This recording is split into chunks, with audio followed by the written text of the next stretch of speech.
and bad luck from the very beginning. Looks good here, flight. Good agreement. Apollo 13 अंतरिक्ष यान blast होने के बाद गायब हो गए स्पेस में, फिर कैसे हुई धरती पर सुरक्षित वापसी। नमस्कार दोस्तों, नासा ने चांद पर मनुष्यों को भेजने के लिए अपोलो मिशन की शुरुआत की। नासा हमेशा ही अपनी स्पेस मिशन पर लगातार फोकस करती है, जिसके लिए वह हर साल कई अरबों डॉलर खर्च करके अंतरिक्ष यात्रियों को चांद तक भेजती है, ताकि हम पृथ्वी के बाहर भी चीजों को समझ सकें और उन पर और अध्ययन कर सकें। आने वाले समय में अगर कोई आपदा पृथ्वी पर आती है तो उसे किस तरह से संभालना है और किस तरह से हमें स्पेस को इस्तेमाल करके हमें उससे अपनी धरती को बचाना है।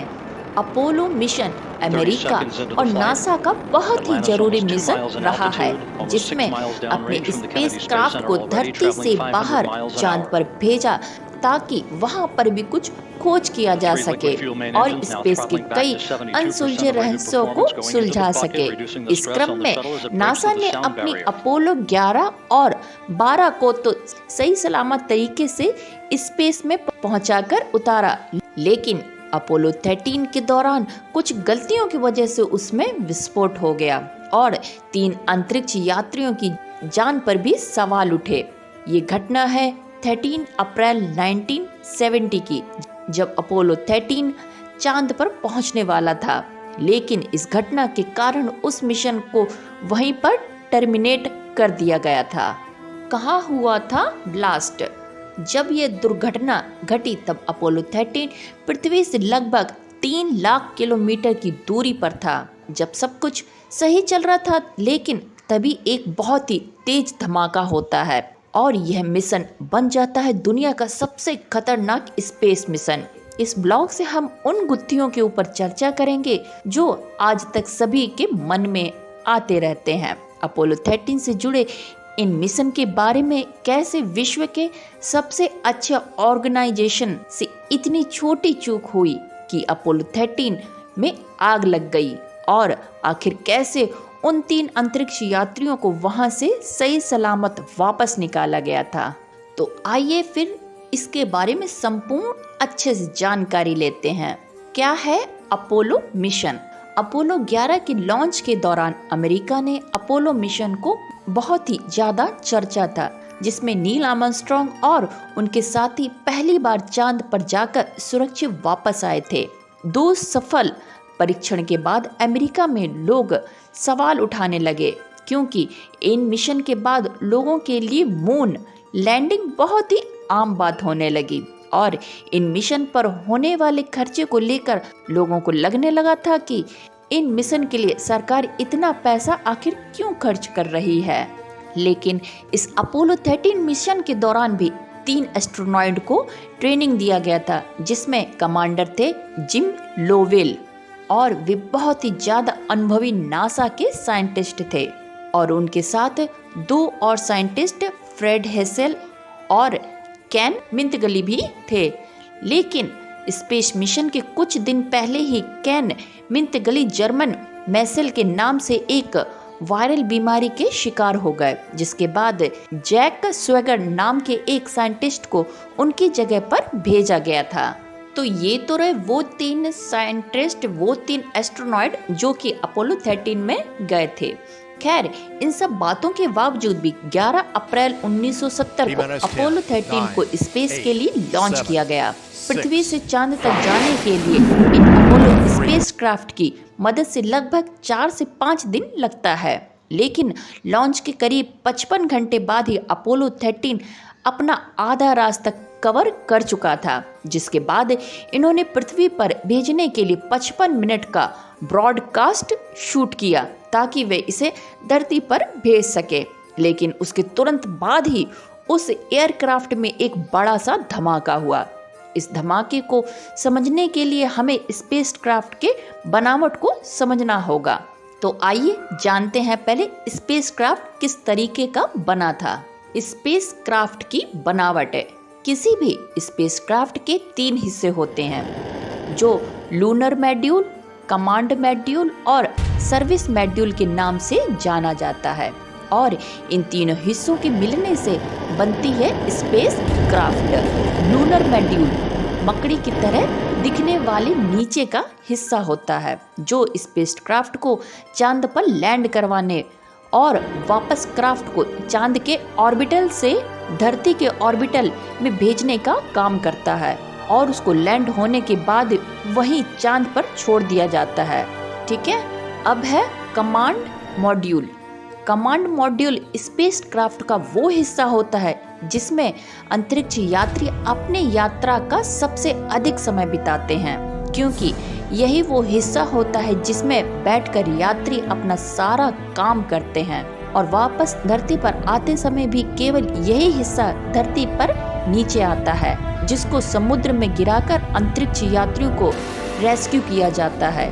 इस हिस्से के आगे के साइड में लगी होती है वायुमंडल के घर्षण होने वाली गर्मी से बचने के लिए हीट शील्ड, जो अंतरिक्ष यात्रियों के धरती पर वापस आने के समय उनका बचाव करता है।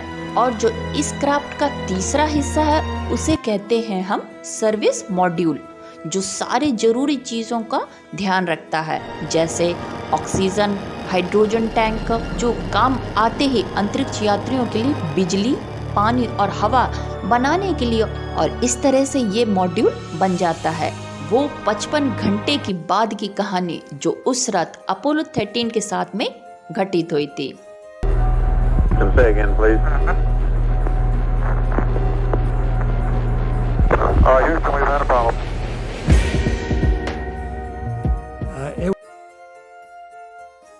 जब अपोलो यात्रियों ने 55 मिनट का ब्रॉडकास्ट खत्म कर लिया और अब आराम करने के लिए जाने वाले होते हैं, लेकिन उससे पहले वहां की जरूरी रूटीन टास्क को खत्म करने के बाद जिसमें कुछ जरूरी स्विच ऑन या ऑफ करने होते हैं। और ये बताया जाता है कि यहाँ धरती पर मिशन कंट्रोल सेंटर कॉस्टन, जो धरती पर मौजूद होते हैं मिशन को कंट्रोल करने वाले, में बैठे साइंटिस्टों के द्वारा मिशन कंट्रोलर साइंटिस्ट यहाँ यात्रियों को एक कमांड देता है, क्रायो स्ट्रेस, जिसका मतलब था कि आप उन पंखों को चालू कर दीजिए जो सर्विस मॉड्यूल में रखे हुए हाइड्रोजन और ऑक्सीजन को ठंडा होकर जमने न दें।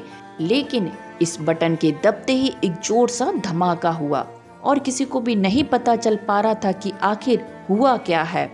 और देखते ही देखते वहां मीटर पे दिख रही सभी सुइयां इधर उधर होने लगती है और सब कुछ असमान हो जाता है। हॉस्टन में बैठे नासा के लोगों के पास जब एक मैसेज आता है कि हमें मदद की जरूरत है, और बस यहाँ हॉस्टल्स में बैठे लोगों के होश उड़ जाते हैं, क्योंकि वहाँ का डाटा कुछ अलग ही बयान कर रहा था, जिसमें सबसे ज्यादा डरावना डाटा था ऑक्सीजन टैंक के खाली होने का। और जो दूसरा टैंक था वो भी काफी तेजी से खाली होता जा रहा था। थोड़ी देर बाद जब जिम लोवेल ने खिड़की से बाहर देखा तो उन्होंने बाहर कोई गैस लीक होते हुए देखी, जिसके बाद उन्होंने जो पृथ्वी पर बैठे हैं हॉस्टेस उनको इन्फॉर्म किया कि हमारी स्पेसक्राफ्ट से बाहर कोई गैस लीक हो रही है। फिर ये कंफर्म हुआ कि वह कोई और गैस नहीं बल्कि ऑक्सीजन गैस ही थी, जो ब्लास्ट के बाद शायद अपने टैंक से लीक हो रही थी।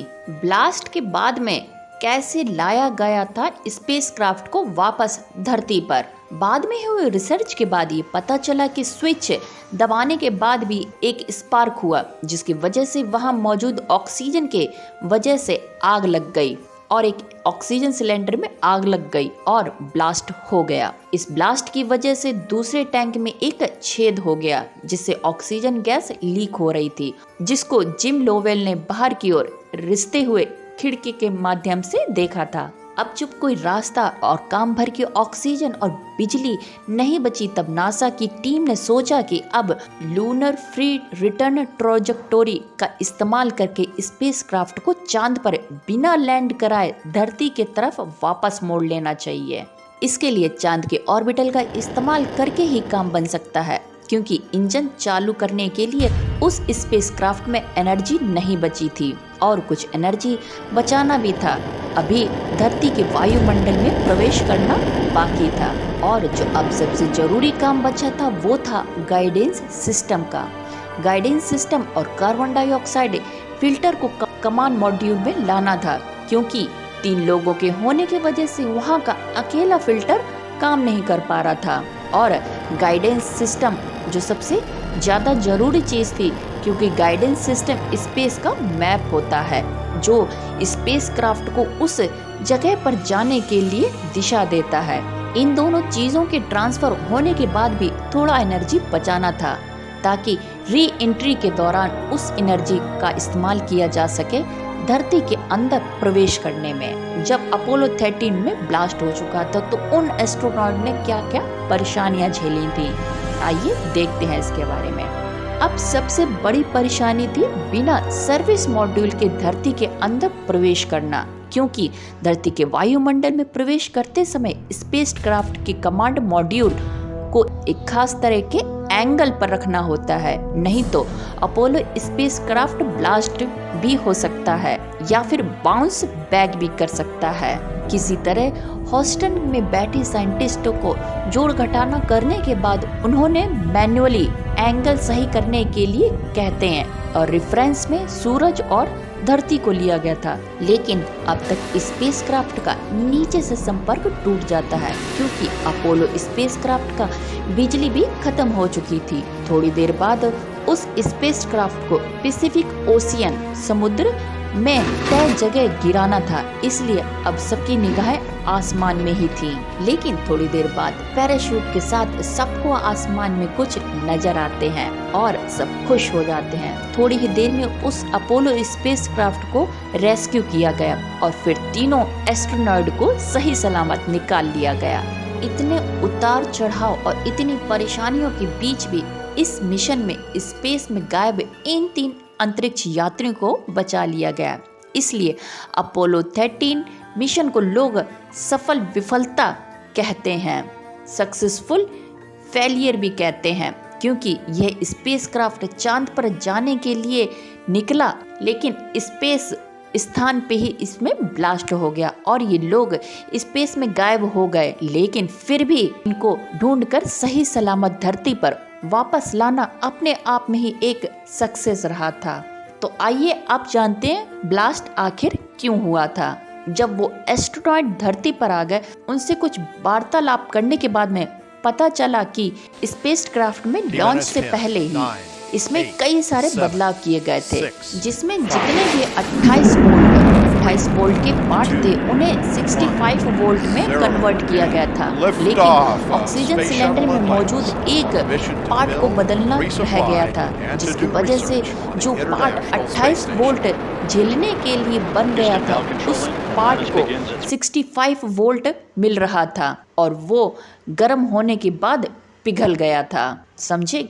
एक चूक कितनी भारी पड़ गई थी। सिर्फ एक पार्ट को बदल नहीं पाए तो वो ही जो 65 वोल्ट का रह गया था वो ही पार्ट गर्म होकर पिघलना शुरू कर दिया। और जैसे ही साइक्रोस्टिक का बटन दबा वैसे ही एक स्पार्क हुआ जो ऑक्सीजन के संपर्क में आया और क्राफ्ट में ब्लास्ट हुआ। जब धरती के नजदीक आने पर इन दोनों मंडलों को स्पेस में छोड़ा गया तब इनकी फोटो ली गई, जिसमें सर्विस मॉड्यूल का एक साइड पूरी तरह से ब्लास्ट में खत्म हो चुका, जिसकी फोटो यहाँ आपको दिखाई जा रही है। इस तरह के मिशन में, वो भी स्पेस में ही, अगर स्पेस क्राफ्ट में ब्लास्ट हो जाता है तो लोग उनका बचना लगभग असंभव समझते हैं।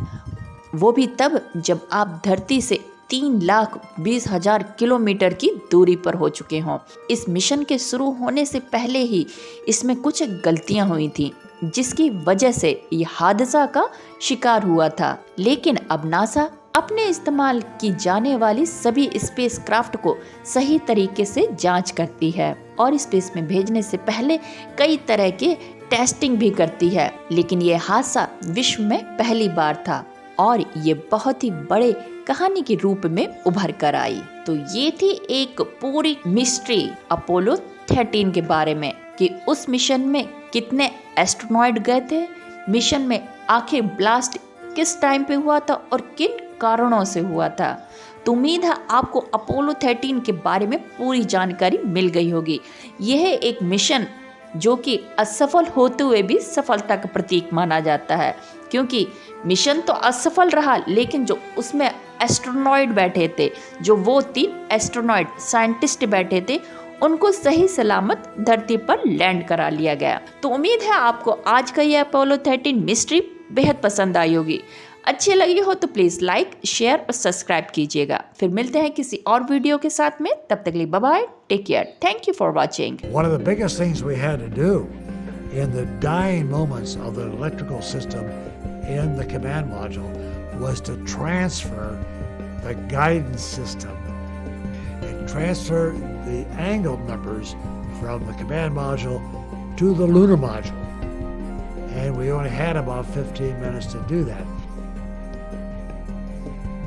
About 20 minutes after the explosion, it was obvious that we weren't coming to a landing in the moon. We were going to go around it. Glenn had already been down in the trench with trajectory guys and came up with 5 trajectory return to Earth options. So we would have missed the Earth had we done nothing. So the first thing was to get us in the right direction to go around the moon.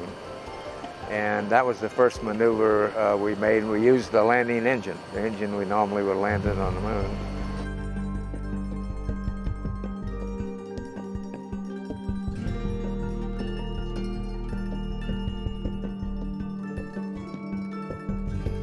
Everybody seemed to be moving in the right directions without being directed. Everybody had a sense of what had to be done. The training guys brought the simulators up over there, and the crews were over in the simulators tracking virtually everything they were doing. Every configuration change that was proposed to be done was already being worked over in the simulators there. So you started getting answers from all these various directions.